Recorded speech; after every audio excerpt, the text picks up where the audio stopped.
Alegria é poder no final do dia encontrar minha família, meu lar, quem tanto ama me esperar.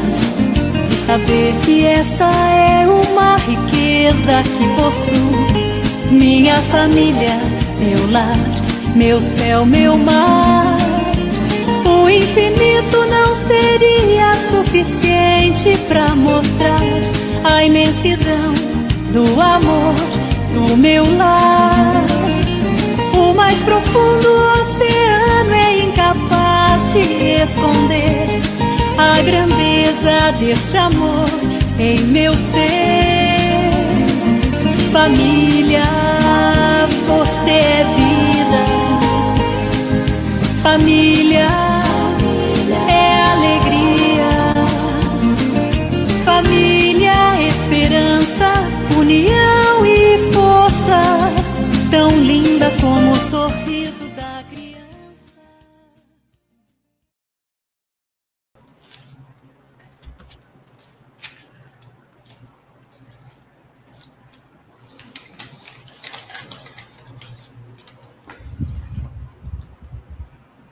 Boa tarde, pessoal!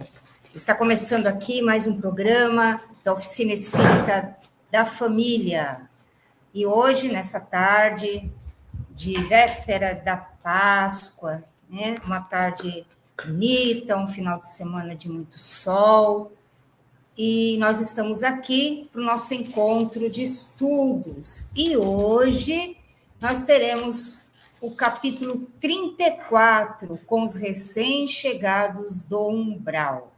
Deixa eu dar uma boa tarde aqui para o pessoal que já está chegando.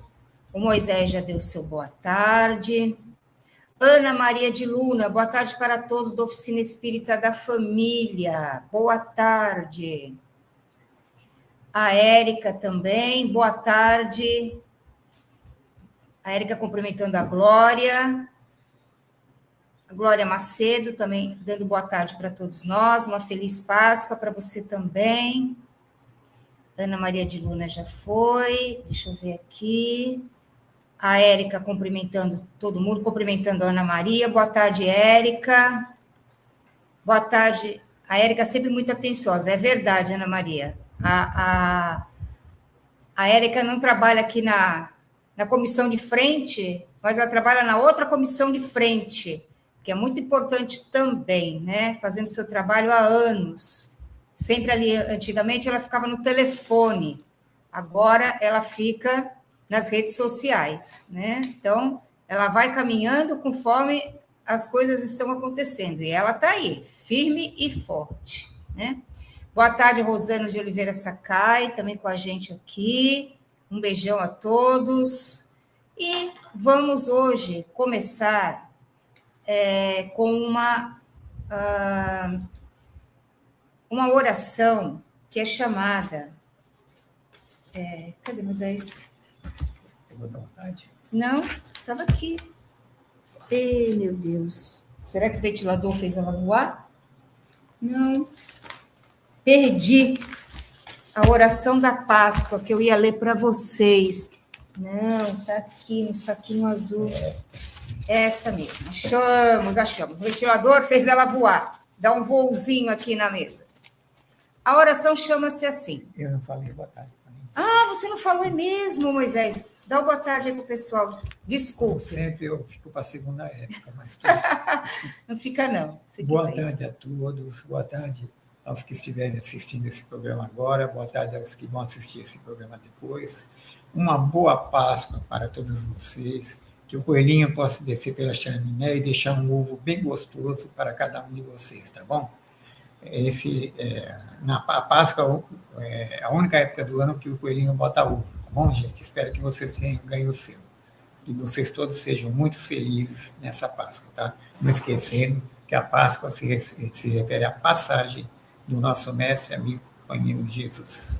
E também ao Pênser, que no judaísmo é a saída dos judeus do cativeiro do Egito.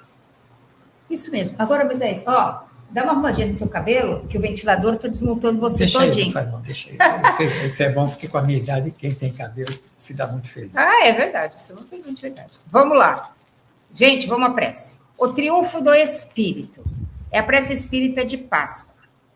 Mestre Jesus, modelo e guia de luz, lembramos agora teu exemplo na cruz, mas não com tristeza ou dor no olhar, pois vieste a vida eterna nos revelar. A pedra rolou, o sepulcro esvaziou. A morte, em verdade, jamais te venceu. Mostraste que o Espírito segue o caminho, que nunca na estrada estamos sozinhos. Que esta Páscoa seja a nossa passagem, dando ao nosso peito renovada coragem. Que o homem velho de orgulho e de dor dê lugar ao novo no serviço e no amor. Páscoa é renascer, é sair da prisão, dos vícios da mente e do coração. É trocar o egoísmo pela caridade, buscando num bem a real liberdade. Obrigado, Senhor, pela vida que avança, que a luz da verdade nos dê confiança, que em cada irmão vejamos tua luz, ressuscitando em nós o teu reino, Jesus. Que assim seja. É uma poesia da Páscoa, né? Então, que ela traga aí toda essa renovação que a Páscoa significa para todos nós, né? Que nos renovemos com Jesus no coração, no pensamento e nas ações. Deixa eu dar uma boa tarde também aqui para o Paulo de Oliveira Sakai. Boa tarde a todos. Todos bem-vindos. Moisés, vamos fazer a prece de abertura? Vamos. Você aí que está em casa, se quiser colocar seu copinho de água aí, para fazer essa oração, pedir a espiritualidade aos benfeitores queridos, que abençoe a nossa reunião de hoje, o nosso estudo, que ele possa trazer a cada lar as vibrações de paz, de luz e de harmonia que todos nós, com certeza, necessitamos. Vamos fazer, então, a prece das fraternidades. Essa prece das fraternidades, para quem frequenta o centro Meimei, né? que é o centro da Washington Luiz, Seara de Jesus. Mas essa prece é antiga. É antiga, mas ela foi adotada pelo Rui, nosso amigo, presidente da casa, e sempre na abertura dos seus trabalhos existe essa prece. Nosso divino Mestre e Salvador, fortalecei-nos e amparai-nos, para que possamos ajudar as forças do bem a transformar o mundo. Veneráveis mensageiros celestiais, auxiliares de Jesus, fortalecei-nos e amparai-nos, para que possamos ajudar as forças do bem a transformar o mundo. Pai nosso, Criador nosso, fonte eterna de amor e de luz, fortalecei-nos e amparai-nos, para que possamos ajudar as forças do bem a transformar o mundo. Que assim seja. Que assim seja. Boa tarde, Vanessa e Moisés, ela está nos dando boa tarde, para você também. Tudo bem? Tudo. E tem mais um aqui, Rafa. Boa tarde, ótima Páscoa a todos, para você também. Bom, acho que já demos boa tarde para todo mundo. Vamos lá, pessoal? Vamos começar o nosso estudo de hoje. E hoje tem o que falar. No mês passado, nós terminamos com aquela caravana de samaritanos. Foi. Eles tinham acabado de sair do umbral e estavam trazendo uma turma resgatada do umbral.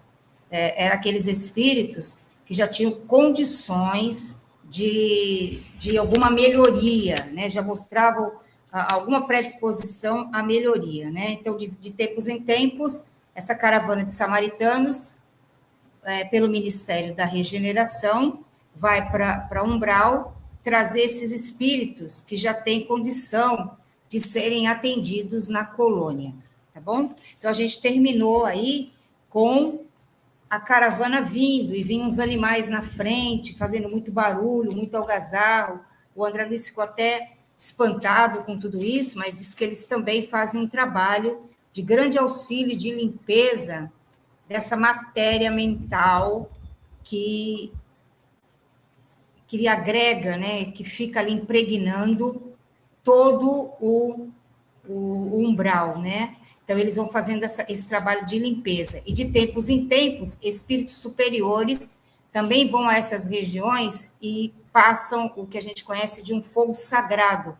Esse fogo sagrado faz uma limpeza daquela matéria mental que as pessoas não, os seres espirituais que ali estão, mantêm uma energia muito densa, muito pesada, então, de vez em quando, esses espíritos superiores lançam um fogo sagrado e vai fazendo essa purificação dessas áreas e limpando, tá bom?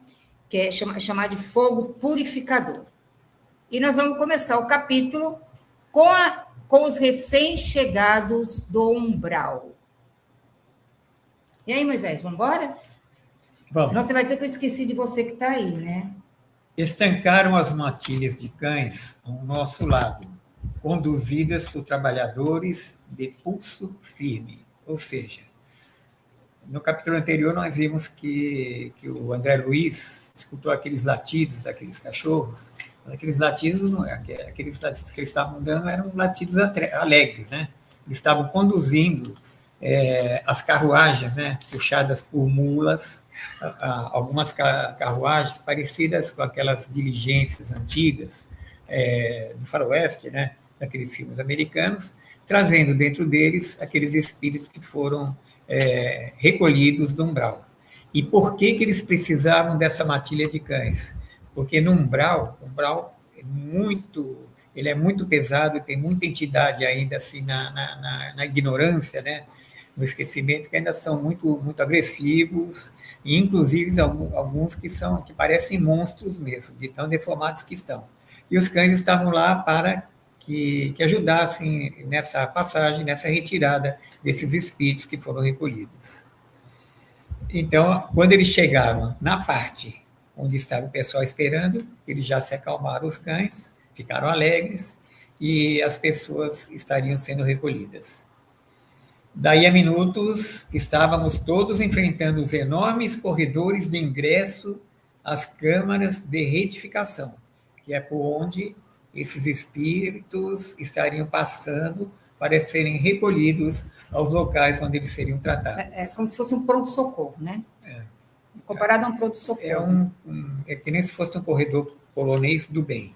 E eles têm que ter pulso firme, porque para lidar com esses espíritos necessitados, você tem que ter uma certa energia, né? Porque eles vêm muito enraizados no mal, então precisa ter pulso firme e energia, mas não é agressividade, é energia firme, tá? Servidores movimentavam-se apressados. Alguns doentes eram levados ao interior sob amparo forte. Esses doentes os que estavam dando mais problema, porque eles ainda estavam numa inconsciência muito grande, muito feroz, de tanto sofrimento que passaram no umbral, né? Então, eles já precisavam ser recolhidos rapidamente para o local onde seria feito o tratamento deles. Não somente Narcisa, Salústio e outros companheiros se lançavam à lide, cheios de amor fraternal. Mas também os samaritanos, esses que haviam trazido esses espíritos, né, mobilizavam todas as energias no afã de socorrer. Porque o resgate começou com os samaritanos, mas mesmo eles vendo as necessidades, estavam ajudando também os que iriam fazer o tratamento com esses espíritos, para que eles fossem bem acomodados e acalmados, né? Porque o perispírito deles ainda estava revoltado. Estava muito desequilibrado, né? Por conta dos pensamentos que eles tinham. Então, aquele perispírito estava em grande desequilíbrio, né? E aí precisava realmente de ajuda, não de julgamento, mas de ajuda. Alguns enfermos mobilizavam todas as energias no afã de socorrer.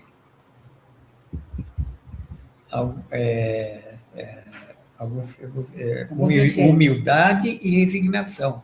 Alguns já estavam mais acalmados, já estavam sabendo que iam ser socorridos e eles tinham assim uma vivência melhor, uma vivência espiritual melhor, né? Que fazia com que eles entendessem a situação. Já estavam mais arrependidos. Mais arrependidos, completamente. E equilibrados. Não, equilibrados totalmente não, Moisés. Mais equilibrados. Mais equilibrados do que os que vêm por aí. Eles pensavam que estavam, assim, talvez equilibrados, né? Mas não estavam, não. Eles estavam numa condição, assim, de... achando que estariam, assim, chegando num céu, vamos dizer. Mas não estavam, né? Eles sabiam disso, mas já estavam mais arrependidos. Mas outros, todavia, reclamavam em altas vozes. Havia uma distinção entre eles. Aqueles já estavam mais pacificados, né? E os outros ainda reclamavam em altas vozes. Essa coisa de reclamar, né, em altas vozes são aqueles espíritos bem perturbados ainda, né? Mas eles não são maldosos, porque o maldoso a gente já viu em outro caso lá atrás, daquela mulher que cometia o aborto, né? Então, eles são cínicos, eles são, assim, manipuladores, né? Esses aqui não, eles estão numa condição, assim, de arrependimento pelo que fez, mas ainda não consegue ter a clareza mental, né? Porque o espírito deles ainda está em grande sofrimento. A consciência deles ainda está em sofrimento. Então, eles não conseguiam ainda ter essa clareza, né? Então, eles iam precisar de um trabalho ainda, que às vezes pode levar muitas reencarnações para conseguir essa melhoria espiritual. Mas eles já se mostravam mais receptivos, né? Quando ele diz aqui, ó, alguns se portavam com humildade e resignação, quer dizer, havia uma receptividade da parte deles para receberem a ajuda, né? Em compensação, outros ficavam gritando, reclamando, né? Porque é a postura mental que a gente tem. Então, como a gente desencarna, ninguém virou anjo de bater asas do outro lado, né? Atacando igualmente o serviço, notei que uma velhota procurava descer do último carro com muita dificuldade. Observando-me perto, exclamou espantada: "Tenha piedade, meu filho, ajude-me, por amor de Deus." Então o André chegou no último carro, vendo uma pessoa necessitada, e já prestimoso, ele foi até lá. Aproximei-me com interesse. "Cruzes, credo", continuou benzendo-se a senhora, né? "Graças à providência divina, afastei-me do purgatório. Que malditos demônios lá me torturavam. Que inferno! Mas os anjos do Senhor sempre chegaram." Ajudei-a a descer, tomado de extrema curiosidade. Aí ele já vai ficar atacado de novo, né? Porque vai começar com as perguntas. Pela primeira vez, ouvia referências ao inferno e ao purgatório, partidas de uma boca que me parecia calma e ajuizada. Calma e ajuizada porque ela estava de plena consciência que ela conseguiu sair de um umbral, né? Uma região onde ela sofreu muito. Desde o dia que ela chegou até o dia que ela foi resgatada, ela sofria muito, ela havia demônios em volta, né? Ela sempre foi cercada de demônios, achava que aquilo lá era o inferno, por mais que ela pedisse, porque ela era uma pessoa católica, devotada ao catolicismo, sempre rezou, e achou que não merecia esse castigo que ela chamava de inferno, né? Que demônios estavam à sua volta. É interessante que aqui ela fala da questão do purgatório e fala a questão dos demônios, né? Então, é uma visão, né? Católica. É uma formação religiosa que ela tinha, deficiente aí, né? Da parte dela. Então, ela acreditou que estava no inferno, né? Mas ela acreditava que os anjos sempre chegaram, mas ela não entendia por que ela estava ali. Isso ela não tinha consciência para ela ainda de entender isso, né? Então, ela até agradeceu que a providência divina veio ajudá-la, tirou ela daquele purgatório que ela estava, daqueles espíritos que estavam atormentando ela lá no umbral. Mas ela não entendia a razão que levava ela a estar naquele lugar, porque a gente sabe que tudo é pelo pensamento, e aquilo foi atraído pelos pensamentos e atitudes dela, então ela se vinculou naquela matéria mental, e aí ela atraía esses espíritos por sintonia para ela. Só que ela não, a gente vai ver a história, o porquê que ela estava lá no umbral, né? Talvez obedecendo mais à malícia que me era peculiar, interroguei. Ele não podia fazer isso, mas lá foi ele. O André Luiz estava tendo a recaída da curiosidade, né? Ele já estava querendo saber tudo da vida da mulher. Esqueceu do que a mamãe Laura e que a outra mamãe Laura também preveniu. É a mãe do Lísias, né? A mãe do Lísias. Que deu os conselhos para ele. Vem assim, de tão longe, aí respondeu ela. Falando desse modo, afetei Ares, de profundo interesse fraternal. Põe o óculos, mas senão fica difícil de ler. Como costumava fazer na Terra, olvidando por completo, naquele instante, as sábias recomendações da mãe de Lísias, a dona Laura. A pobre criatura, percebendo o meu interesse, começou a explicar-se. Então, lá vai a recaída do André, né?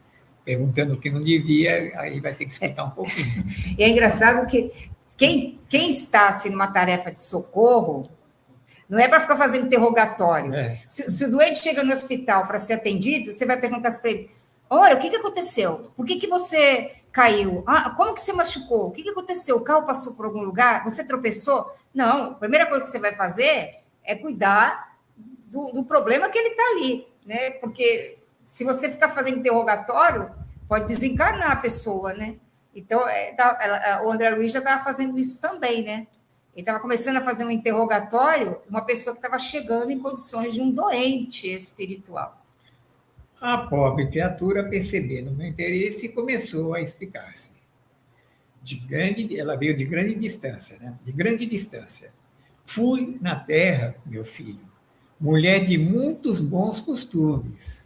Fiz muita caridade. Rezei incessantemente como sincera devota.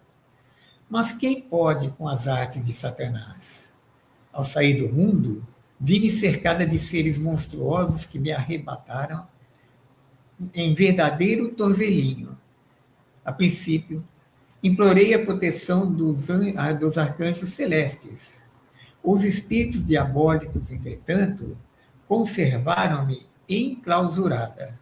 Mas eu não perdi a esperança de ser libertada de um momento para outro, porque deixei uns dinheiros para a celebração de missas mensais por meu descanso. Como vocês veem, nada contra, tá? Ele é da religião católica. Não afirma, né? Não afirma aqui, né? Mas parece. Né? Parece, porque vai vir um padre daqui a pouco.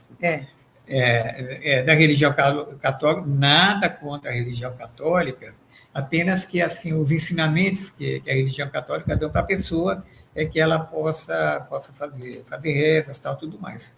Nada contra. Então ela deixou bastante dinheiro para que fizesse uma celebração mensal para o descanso eterno dela, né? Mas é interessante, que ela dizia assim, que os espíritos diabólicos mantinham ela enclausurada, artes de Satanás, quer dizer, eram os obsessores, eram os perturbados, eram os espíritos inferiores, ela dava poder aos espíritos inferiores fazerem com ela o que eles quisessem. Então, ela dizia que foram eles, os espíritos inferiores, que a sequestraram, que agora ela estava sendo libertada, né? Então, ela diz assim, eu fui para aquele lugar, a interpretação é assim, eu fui para aquele lugar porque os espíritos inferiores me levaram à força. Ela não entende que foi ela que atraiu aquele padrão mental com as atitudes dela.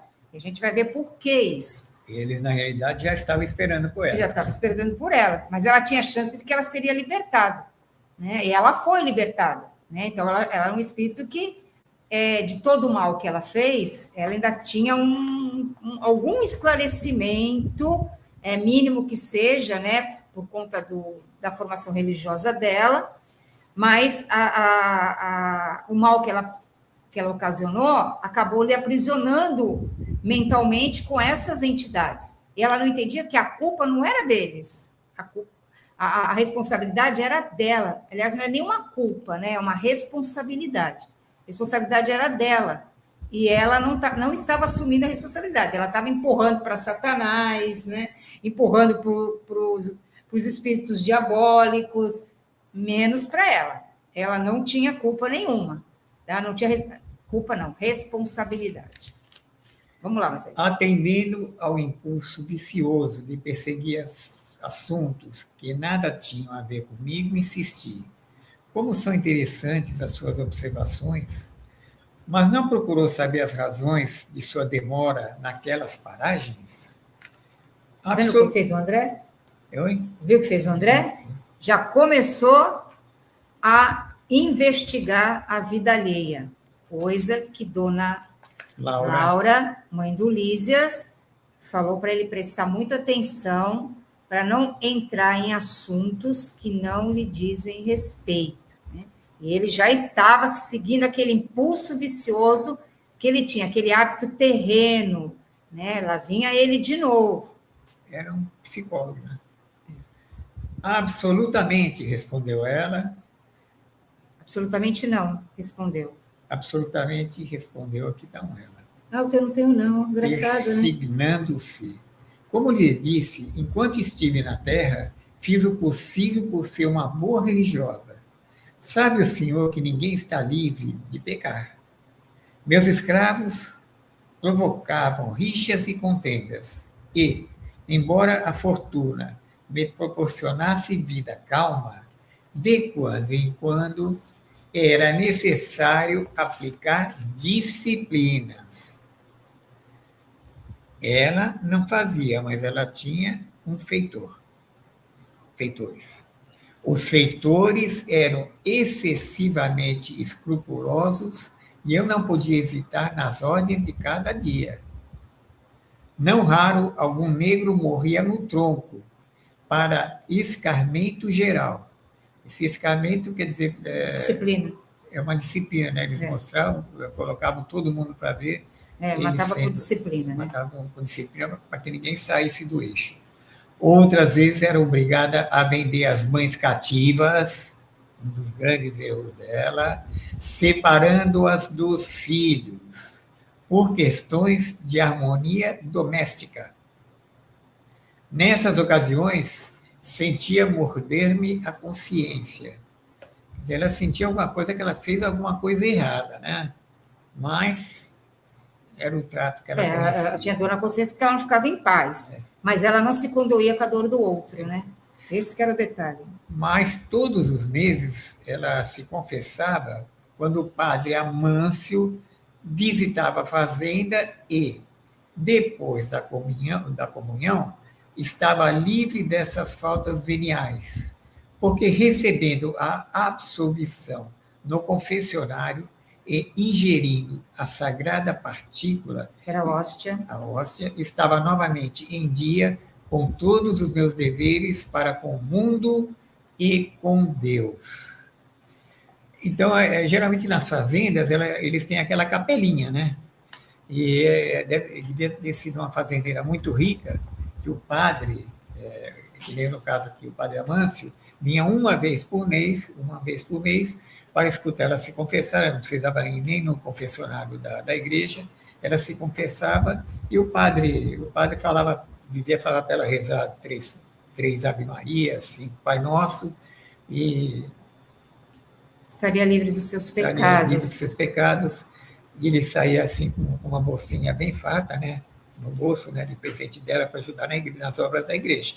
E com certeza esse também é um papel, no modo deles está certo, né? A essa altura... Mas aí tem um detalhe, Moisés. Você veja que ela assumia essa postura e ela se julgava que estava certa, que essa disciplina era importante. Ela nunca assumia a responsabilidade pelo que ela fazia. Mas eu não tinha culpa disso. Porque ela não assumia a responsabilidade. Ela matava, tirava os filhos das mães, sim, e ela não sentia dor nenhuma nela. Talvez ela sentisse a dor de ter matado alguém, pode ser. Mas a dor que o outro sentia, ela não trazia para ela. Ela achava assim, depois eu vou me confessar e tudo vai estar resolvido lá. Eu já estou livre dos meus pecados. Isso foi uma formação religiosa que muito se teve, mas que, graças a Deus, hoje não é mais assim, né? A gente hoje tem uma visão do bem que se tem que fazer, né? Era uma visão ainda muito religiosa, porém materialista, interesseira. Graças a Deus que isso já mudou bastante, né? Isso vale não só para um tipo de religião, mas os religiosos em si, e muitas vezes a gente até inclui do próprio espiritismo, né? Que você deturpa aquilo que é o bem, o bom, a caridade, atendendo interesses imediatistas, né? Interesses pessoais. Então, a gente tem que estar sempre vigilante nisso, para não cair nas tentações. Por isso que Jesus falava, vigiai e orai para não cair em tentação. Porque a tentação do mundo pode desviar a gente. Então, a gente precisa ficar atento, né? Então, as religiões, todas elas têm a sua função de levar ao bem. Quem deturpa somos nós, os humanos, né? Porque a essência é para o bem, para ajudar, né? Então, a gente precisa estar sempre focado nessa direção, né? E ela tinha uma religiosidade estranha, né? É uma religiosidade de fachada, porque ela não praticava o bem, ela pensava que praticava o bem com a disciplina, mas era um bem de uma forma agressiva, destrutiva, né? Todo bem que você tira a vida de alguém não é um bem. Né? Tem alguma coisa errada nesse entendimento do bem. Né?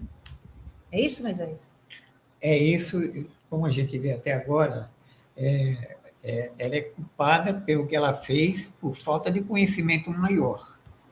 Mas o que ela fazia, ela achava que ela estava certa devido aos ensinamentos que ela teve. Certo? Então, aí é por isso que ela não assume a responsabilidade. Exatamente. Porque era assim, como é que eu vou assumir minha responsabilidade?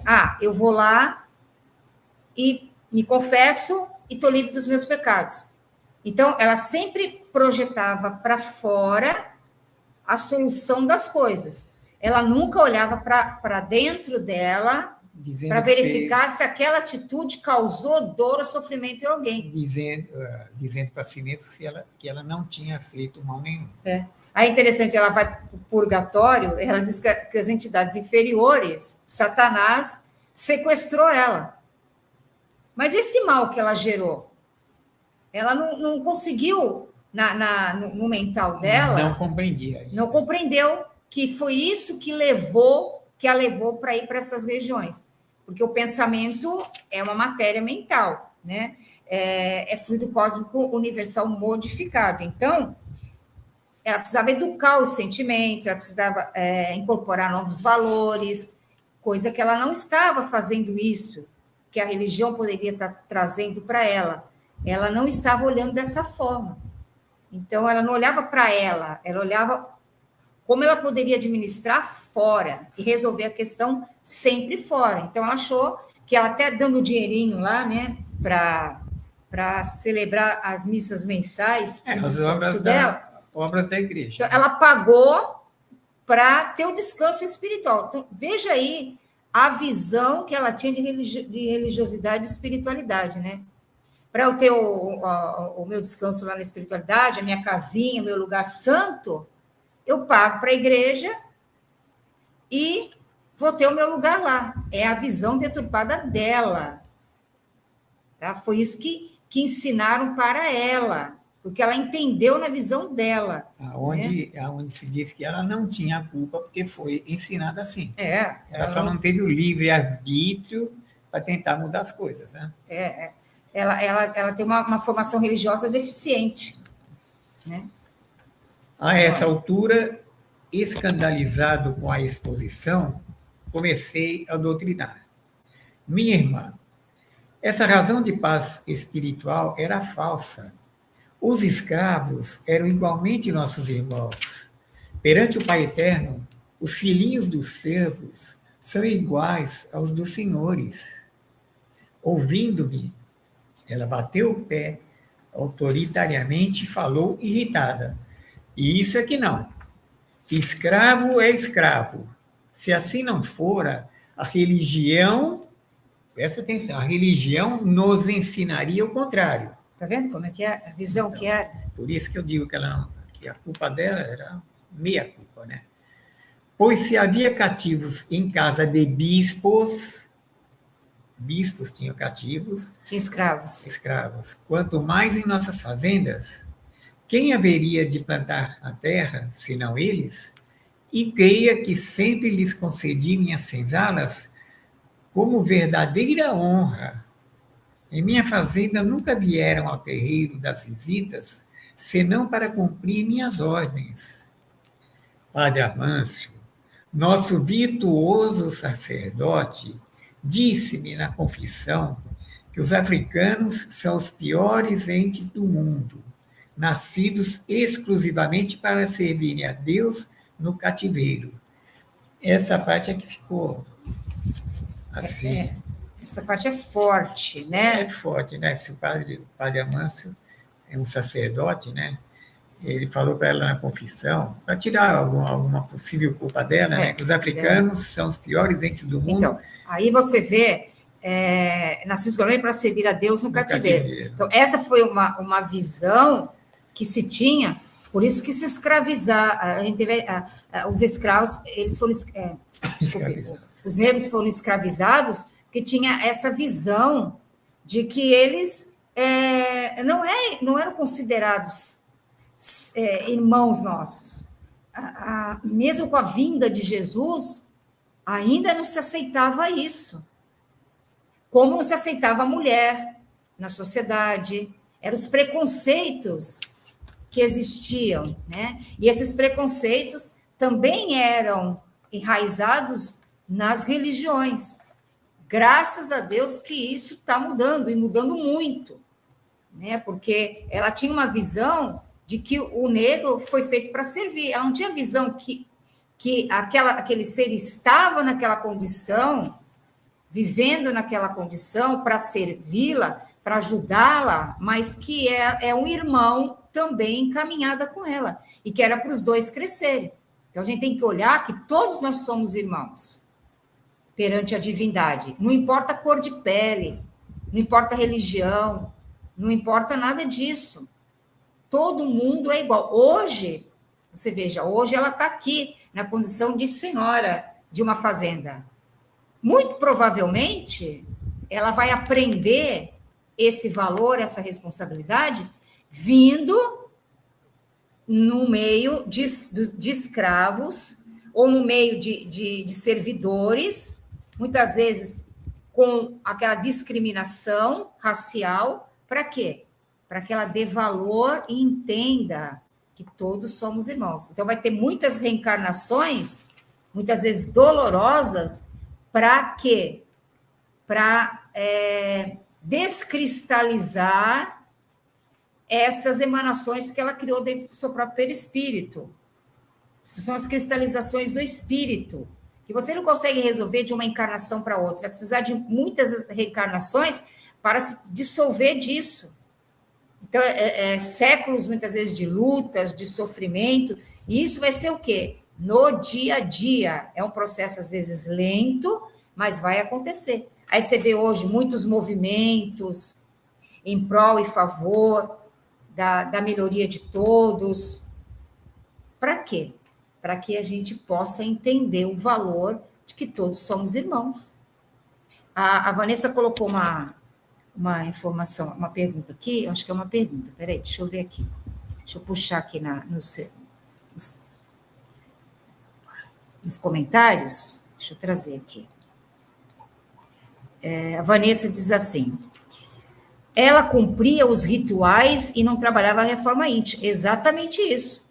São rituais. E a gente tem que tomar muito cuidado com rituais. Porque rituais a gente faz e não sabe nem por que está fazendo. A gente entra no processo de repetição. E é o que está acontecendo com ela. Então, como que você pode ter uma ideia de que alguém nasce, né, Moisés? Para ser servidor do outro. Não, a gente nasce para se amar, para estarmos juntos, para sermos irmãos, para compartilhar a jornada, para evoluir espiritualmente. Então, ela está precisando ainda aprender muita coisa. Para entender que não há essa diferença. E o André Luiz, né, Moisés? O André Luiz está tentando explicar para alguém que cristalizou isso no seu perispírito, no seu mental. Isso não vai descristalizar assim, ó, falei isso para você, pronto, você já está curado, descristalizou. Não. É a vida, a experiência, o dia a dia, as reencarnações é que vai descristalizando isso. É isso, Moisés? Isso. Muito bem. Então, vamos lá que eu já falei bastante. Pensa, então, que me poderia encher de escrúpulos no trato com essa espécie de criaturas? Não tenha dúvida. Os escravos são seres perversos, filhos de Satã. Chego a admirar-me da paciência com que tolerei essa gente na terra. E devo declarar que saí quase inesperadamente do corpo, por me haver chocado a determinação da princesa libertando esses bandidos. Sabe quem é essa princesa? Sabe quem é essa princesa? É a princesa Isabel. No ano de 1888. 13 de maio de 1888. Não é isso, Moisés? É isso, você entende de história, hein? Então, ela conseguiu convencer, né, o parlamento brasileiro da época. Lei Áurea. E fez a Lei Áurea, a libertação de todos os escravos. Aí você vê que isso aqui foi difícil para ela, né? Porque ela continuava se justificando. Aí quando ela imaginou os escravos livres, olha que progresso. E né? olha quantos, imagina aqueles navios negreiros trazendo aqueles escravos que haviam na época. Também a população brasileira devia ser de 2 milhões de habitantes, sei lá, haviam 600 mil escravos. Mas você vê, quando Jesus esteve aqui, veio dizer que nós devíamos nos amar como irmãos. Sim. 1888 anos para ter a lei que libertava os escravos. Mas os escravos... Quanta escravidão teve ao longo da história, né? Inclusive, o próprio Brasil ainda resgata débitos por conta da escravidão trazida no período da colonização. Né?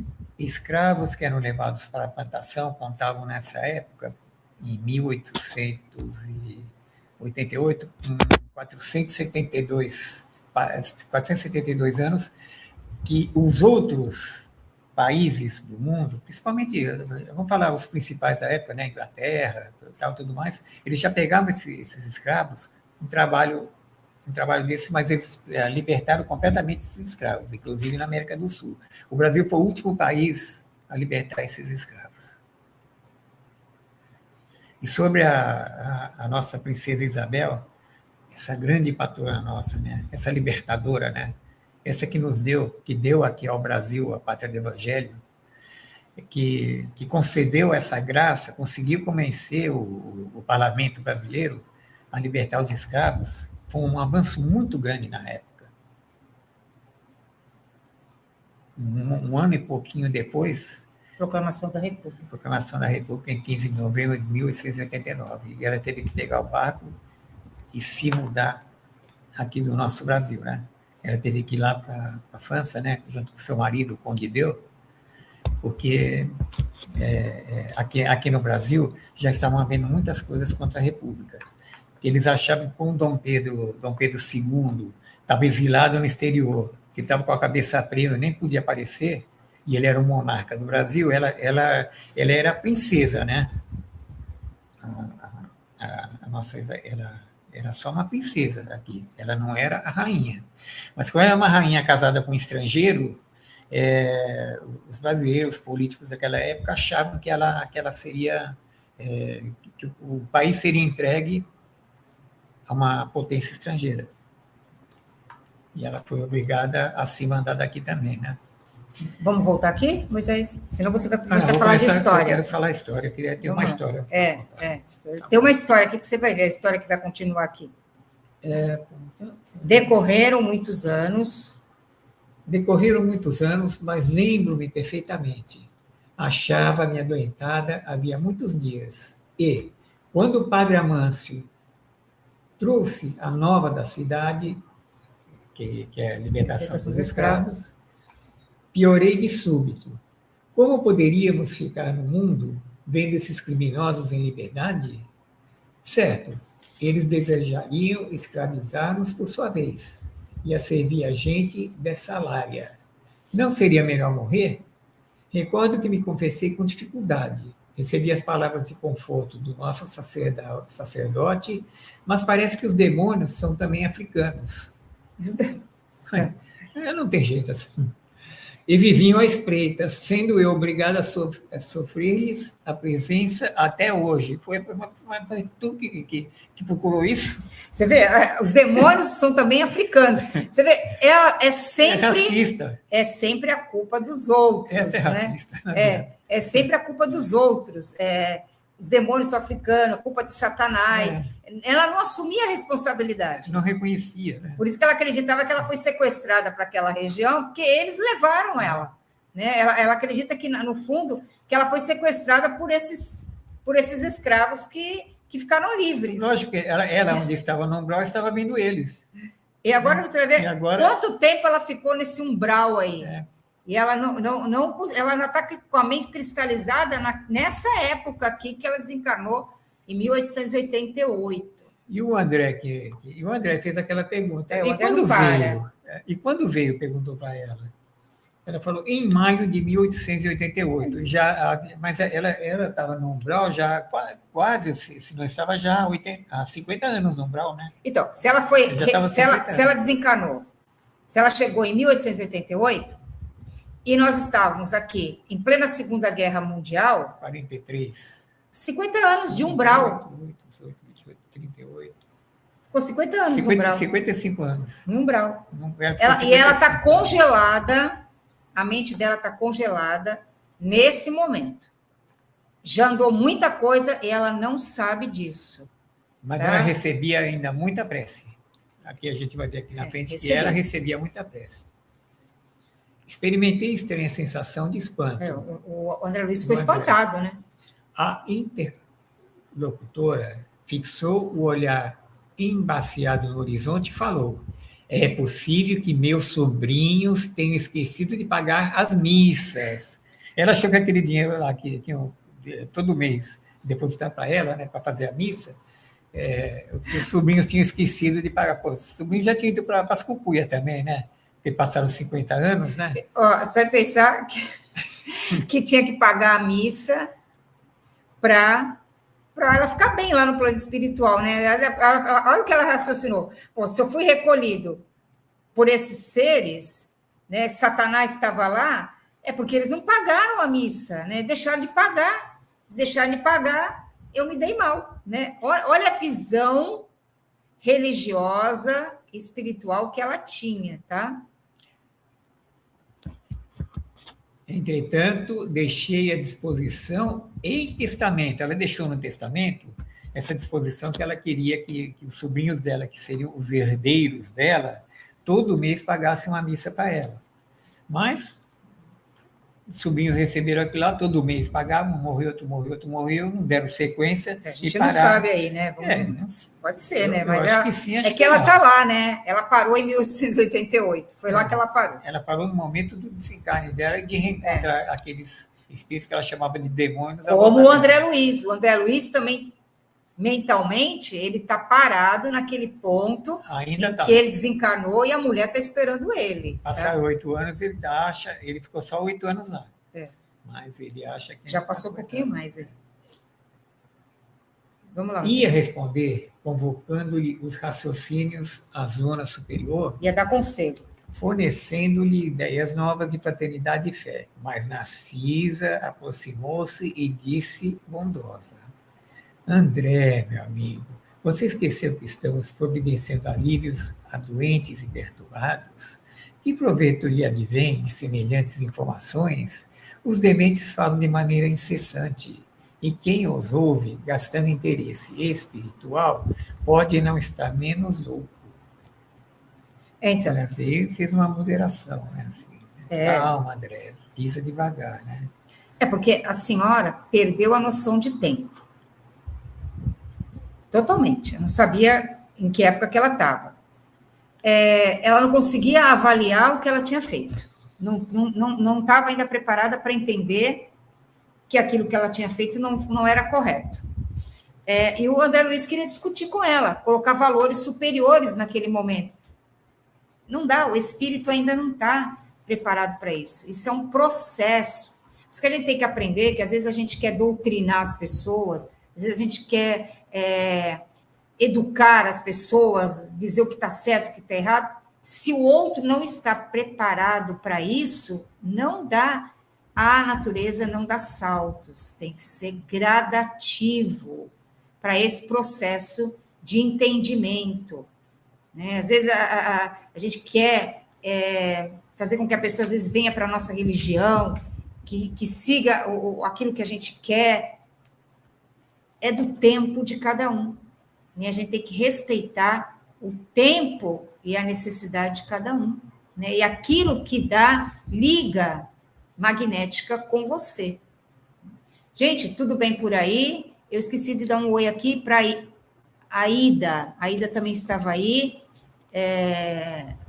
Boa tarde para você. Gente, está tudo bem? Está todo mundo entendendo? Alguma pergunta? Se manifestem aí. Só a Vanessa falou alguma coisa. Vamos continuar, mas ainda dentro desse entendimento, mas aquelas palavras foram ditas com tanta bondade que corei de vergonha, sem coragem de a elas responder. O André, né? Sim. Não se impressione, exclamou a enfermeira delicadamente.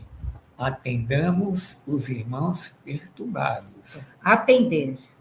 Não discutir, tem que não atender. Impor opiniões, né? Essa senhora, ela ainda não falou o nome dela até agora. Não. Até agora não falou. Mas essa senhora, ela chegou com todo aquele preconceito que ela tinha devido aos ensinamentos que ela recebeu.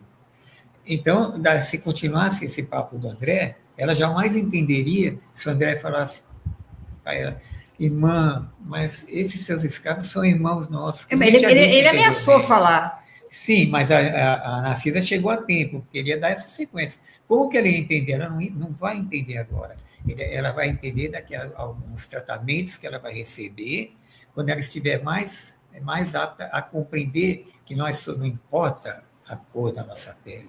Todos nós somos irmãos perante Deus, nosso Criador, nosso Pai maior. E ela ainda vai reencarnar para poder entender esse processo.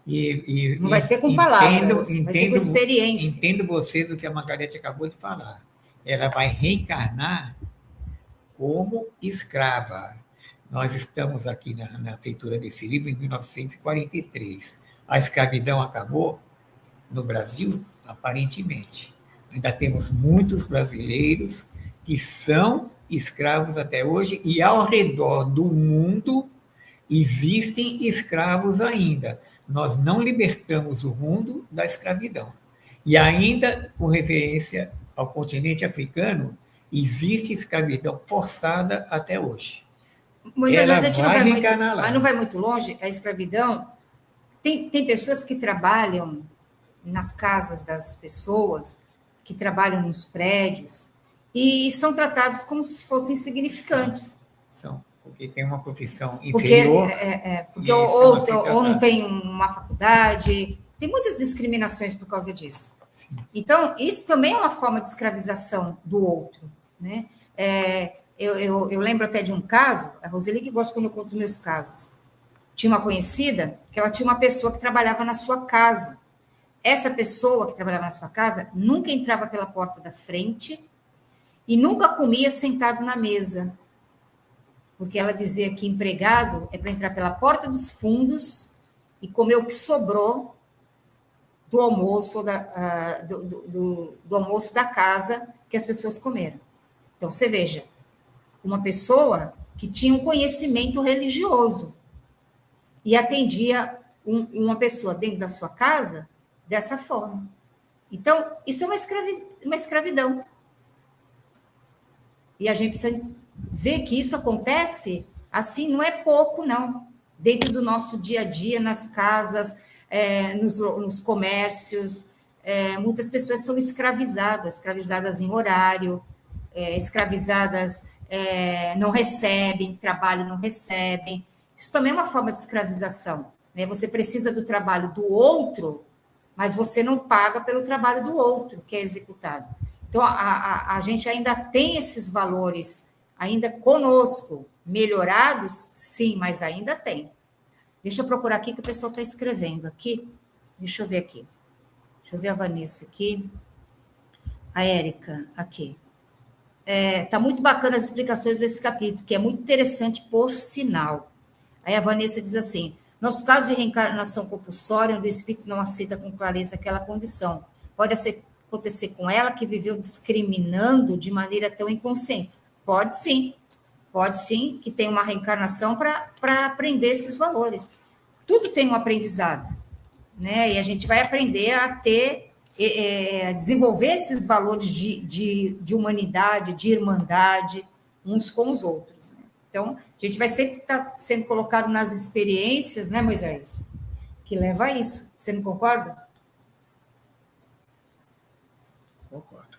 Então, isso mesmo. Ó, tem mais uma pergunta aqui. Tem mais uma colocação aqui. A Vanessa já colocou.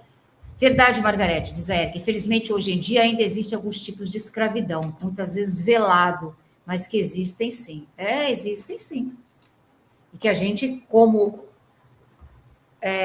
dentro de um entendimento, né, do bem, do que a doutrina espírita nos coloca, a gente precisa pensar sobre isso, né? Ninguém é trazido para o seu lar se não tenha alguma relação com você, né? Aquela pessoa que vem, ela vem para te ajudar, ela vem para compartilhar aquela vida e minimizar o seu próprio trabalho.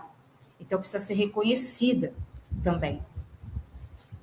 Deixa eu ver aqui. Tem mais uma colocação. Ainda bem que vocês resolveram. A gente já está ficando aqui, eu e Moisés aqui. Moisés tem hora que para de falar. Acho que é porque eu falo demais, né? Ele para, né? Vamos ver aqui. Ana Maria de Luna diz assim: na época dela, sim, a rica pagava as missas e o perdão pelos erros estariam perdoados. Que sofrimento, mais de 50 anos estagnada. Mais de 50 anos estagnada, e agora que ela ia começar um trabalho de atendimento, né, Moisés? Agora, né? Mas ainda ia levar, porque você vê que na conversa dela com o André, ela ainda está cristalizada naquela opinião que ela tinha, né? Ela levou um susto. Para ela, aquilo marcou a existência dela, a libertação dos escravos, né? Então, ela parou ali naquele ponto. Porque o André a resgatou lá na última diligência, né, como a gente chama, e em vez de vir trazendo ela para passar naquele corredor onde ela seria ingressada nas câmaras, ele resolveu dar atenção, tirar suas dúvidas e conversar com ela, né? Bom, mas a senhora, essa senhora sem nome ainda da diligência, mas a senhora é de opinião que estou nesse número? Perguntou a velhota melindrada para a Narcisa, né? Você vê, a Narcisa fez o comentário, ela já ficou melindrada. Ela já ficou melindrada. Agora vamos ver a psicologia da Narcisa. Ela não bateu boca com a mulher, não. A Narcisa já tinha aprendido a psicologia que precisava. A Narcisa estava escolada nessa área já. Narcisa, porém, demonstrando suas excelentes qualidades de psicóloga, tomou expressão de fraternidade carinhosa e exclamou: Não, minha amiga, não digo isso. Creio, porém, que deve estar muito cansada. Seu esforço purgatorial foi muito longo. Aí ela deu uma acalmada nela, né? Você vê que ela usou a vibração e a energia e o entendimento que essa sinhá tinha. Esforço purgatorial. Que essa linguagem, ela entendia. Ela não usou a linguagem, não, porque você é um espírito necessitado. Ela não usou essa linguagem. Porque essa linguagem ela não ia entender. Aí a discussão ia ficar. Ela usou os elementos que ela tinha para acalmar a senhora, né? E ajudá-la. Então, ela está dando uma lição para o André Luiz e para nós, né? Porque a gente geralmente bate e rebate, né? Ela não. Ela pondera e ameniza a situação. É isso que a gente pacifica aquele momento, né? Por isso que o Evangelho diz: bem-aventurados os pacificadores, porque verão a Deus, né? Justamente,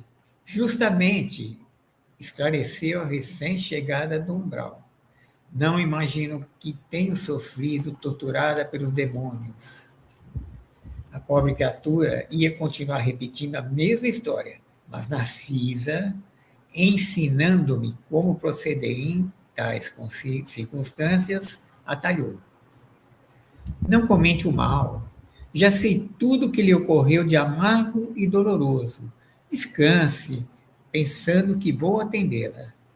E, no mesmo instante, dirigiu-se a um dos auxiliares sem afetação. Você, Zenóbio, vá ao departamento feminino e chame Nemésia, em meu nome, para que conduza mais uma irmã aos leitos de tratamento. Por quê? Porque é justamente nesse departamento feminino, em nome dela, Narcisa, que ela sabia que essa senhora teria que ser atendida para que começasse a compreender todas as coisas que se passaram com ela. Era lá que ela ia começar o aprendizado dela e colocar a cabecinha em dia, para posteriormente começar a avançar no plano espiritual. Você vê que ainda ia demorar um pouquinho, porque ela já ia repetir tudo de novo, né? E se aparecer mais alguém lá, ela vai contar a mesma história. Se aparecer outro, ela vai continuar contando a mesma história. Quantas vezes a gente não vê gente no dia a dia que fala sempre a mesma história, repete sempre a mesma coisa, comente sempre das suas dores? Aí ela falou aqui, ó, não comente o mal. Você falou, acabou. Não é para ficar repetindo o mal. Às vezes tem coisa que já aconteceu não sei quanto tempo, daqui a pouco você encontra alguém, você volta a repetir o mal, você volta a repetir aquela história, você volta falando da mesma história. Você volta lá atrás, você está congelado lá. Já mudou, já acabou, já cresceu, já mudou, e a gente está lá atrás. Cristalização mental do espírito. Tudo bem, gente? É isso, Moisés? Moisés, eu acho que ele fica cansado no meio da live. Aí ele para, ele vai indo, ele vai arreando na cadeira. Né?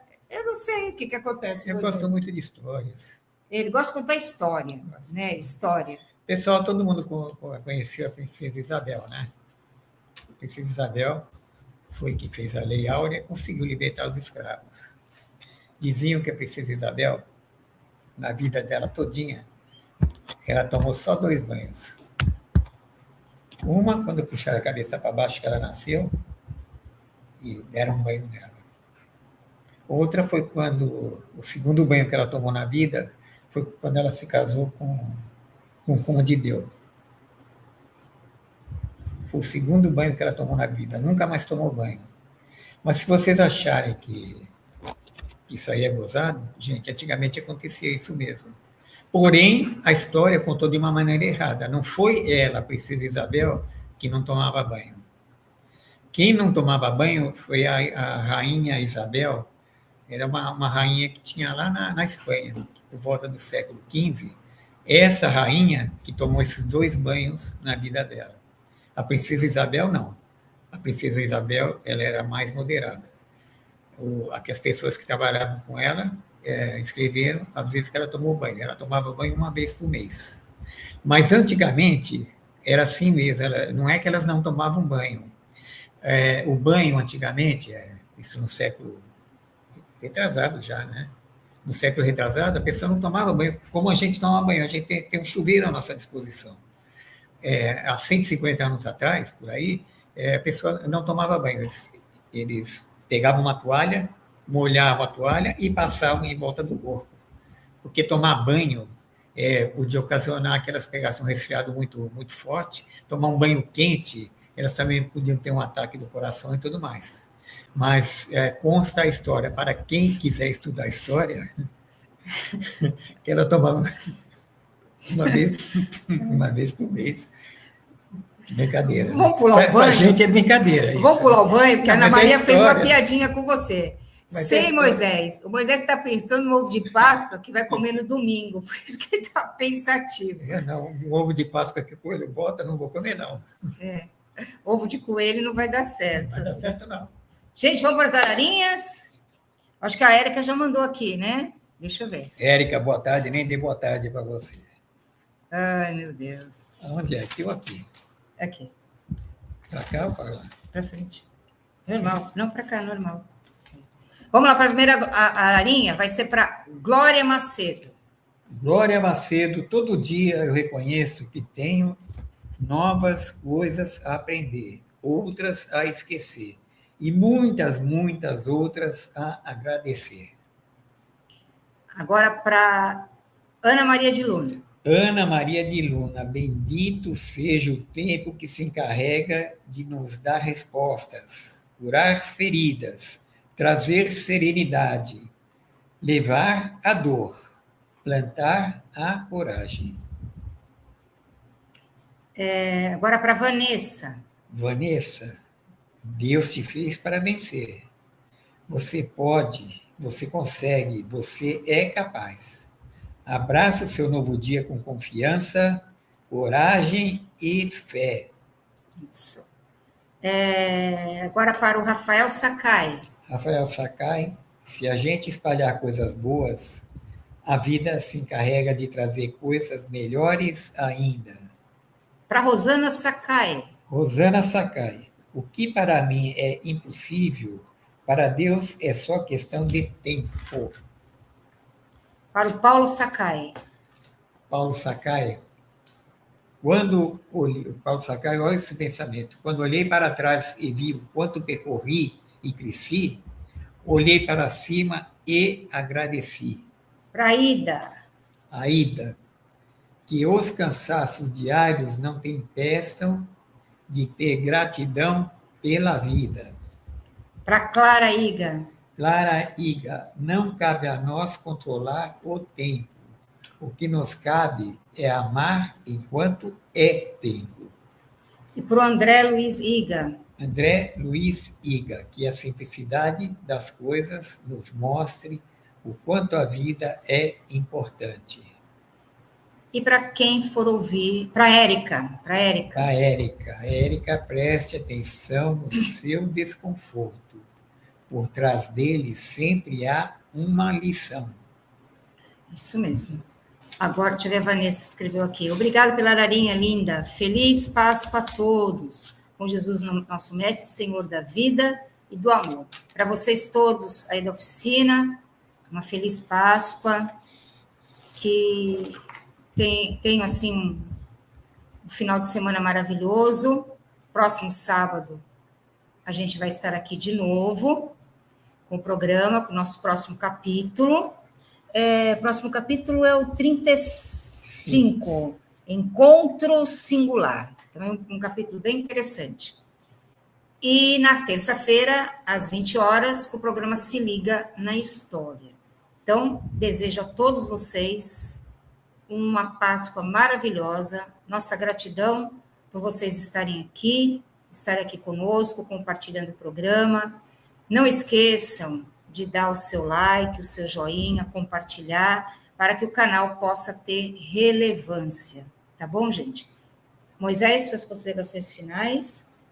Nós agradecemos a todos vocês que aqui estiveram prestigiando esse programa, este programa, e não esquecem de dar sua joinha, e não esqueçam, quem não estiver inscrito no programa, ele tem muita necessidade que vocês se inscrevam para que o programa possa crescer e ter muita relevância perante o YouTube, tá bom? Desejamos uma boa Páscoa, sempre nos recordando de Jesus, dos caminhos de Jesus, e daquele dia em que houve a sua crucificação, nós comemoramos a Páscoa. Bom, gente, que tenhamos sempre Jesus no coração e paz no mundo todo. Agora aqui a Érica, não esqueça de se inscrever e deixar o like. Isso mesmo, Érica. E agradecemos também a espiritualidade que nos permitiu estar aqui e que essa espiritualidade abençoe cada um dos lares de vocês, trazendo paz, harmonia, equilíbrio e muita prosperidade. Muito sucesso espiritual e material também. Paz a todos, gente. Shalom. Obrigada. Shalom. Tchau, tchau.